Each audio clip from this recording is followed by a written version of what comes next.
Hey everyone, it's Teresa.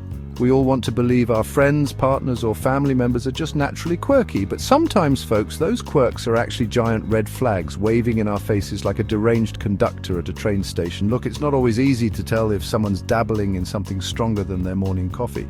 So, if you've been wondering whether your loved one is on the fast track to joining a support group for people who accidentally joined a cult, here are some humorous but very real signs that something might be up. Have you ever been jolted awake at 2 a.m. by your significant other, eyes wide and shining like a couple of freshly polished marbles, launching into a passionate monologue about the interconnectedness of the universe? It's as if they've suddenly unlocked the secrets of existence and they just can't wait to share it with you.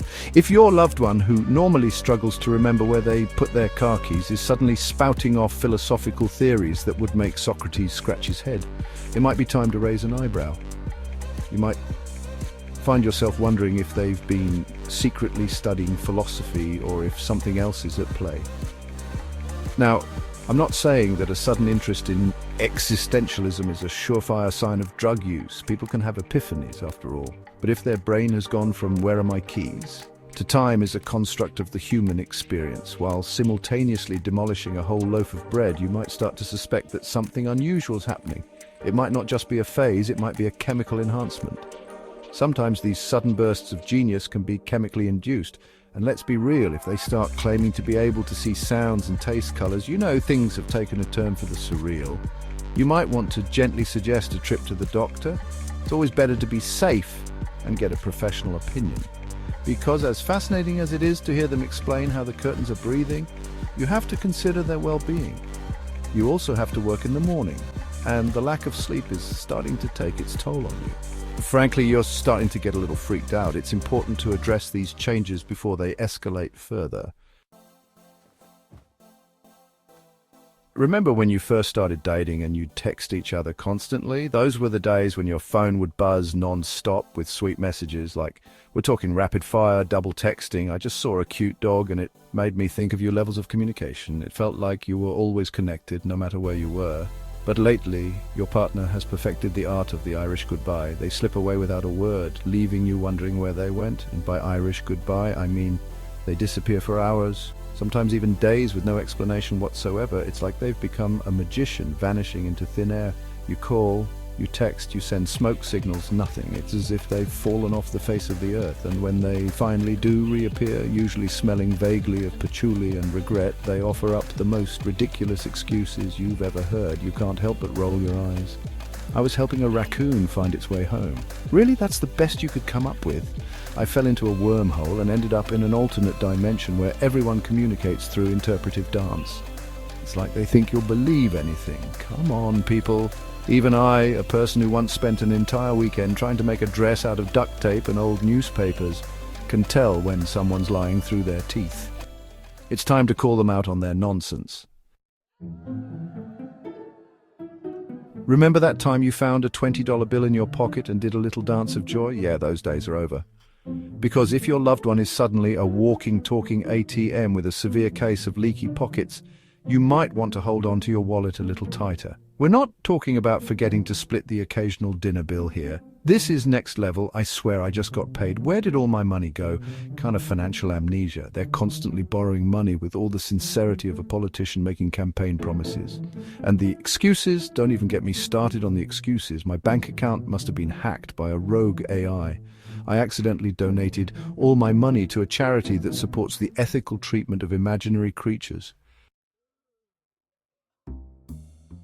One minute they're happier than a clam at high tide, giggling uncontrollably at their own reflection in the toaster. The next they're launching into a furious tirade about how you looked at them wrong. Seriously, you just blinked and suddenly you're public enemy number one.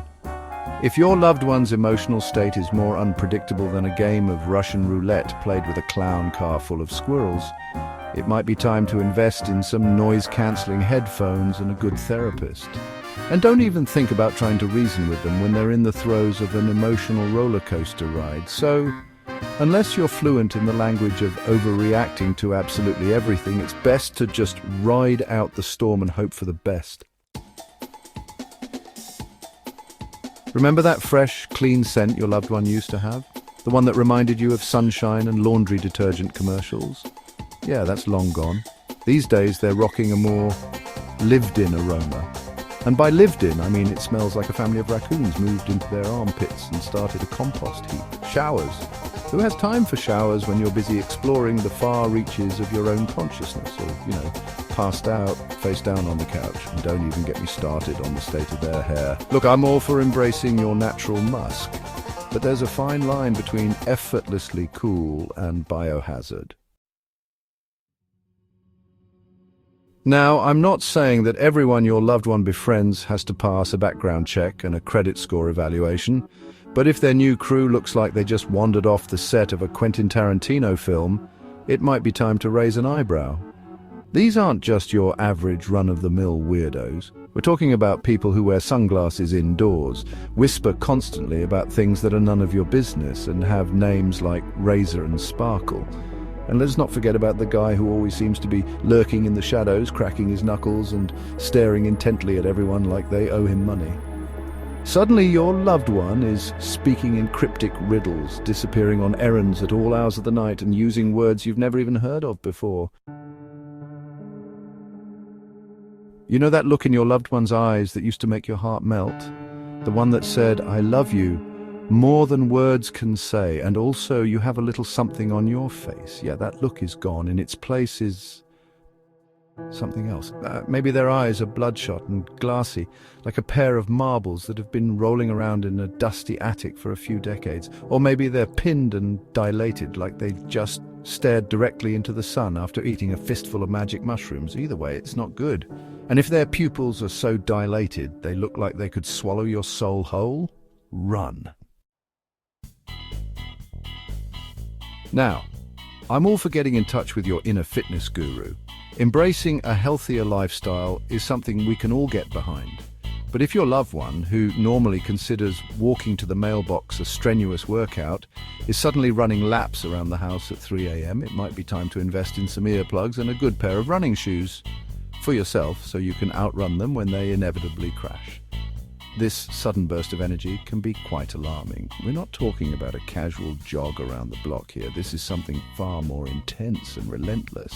This is full on. I'm training for the apocalypse, and the only fuel I need is the power of my own delusion kind of energy. It's as if they're preparing for some extreme event. They're pacing the living room like a caged tiger, doing burpees in the kitchen and attempting parkour moves on the furniture. The house becomes their personal gym, but then, just as suddenly as it began, the energy surge vanishes. It's like watching a balloon deflate. They collapse on the couch in a heap of sweaty exhaustion, mumbling something about needing to recharge and connect with the earth. It's a dramatic end to their unexplained fitness frenzy. We've all got our little hiding spots, right? That secret drawer in your desk where you keep your emergency chocolate stash. But if you stumble upon your loved one's secret stash and it contains anything other than old candy wrappers and crumpled up receipts, you might want to brace yourself. We're talking about tiny Ziploc baggies filled with mysterious powders, little spoons with burn marks on them, and maybe even a rogue eyeball or two. Just kidding, maybe. And when you confront them about it, they've always got an explanation. It's just baking soda. I use it to absorb bad vibes. That's just my collection of rare and exotic spices. Look, I'm not here to judge anyone's lifestyle choices, but if your gut is telling you that your loved one's essential oils are actually something a little more illicit, it's probably time to have a serious conversation. Ah yes, the excuses. They flow like wine at a college party. Each one more ridiculous and unbelievable than the last. I'm not acting weird, I'm just really tired.